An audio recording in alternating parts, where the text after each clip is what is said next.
Pas ndarjes nga jeta të Fatos Nanos, liderit historik të Partisë Socialiste, botuesi Arlinda Dudaj ka folur për reflektimet mbi personalitetin dhe atë çfarë la pas ish kryeministri Fatos Nano. Dudaj rrëfeu se nuk e kishte e njohur personalisht Nanon, por kjo ka ndodhur përmes librit të ish bashkëshortes së tij Regjina Nano, të botuar në vitin 2008. Sipas saj, ky libër për te i bujës që shkaktoi në momentet e botimit. Historia që përmban libri pasqyron një periudhë të rëndësishme të transformimeve politike dhe shoqërore të vendit, duke përfshirë jetën personale, rënien e komunizmit, burgosjen e Nanos dhe drejtimin e Partisë Socialiste. Fatos Nanon e ka njohur përmes ish gruas së tij, e cila ka shkruar dhe botuar një libër në vitin 2008. Regjina Nano shkroi librin me titullin Të jetosh kohën.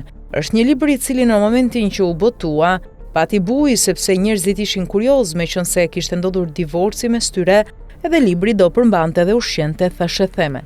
Në fakt, ky libër është gjithçka tjetër përveç se thashë them.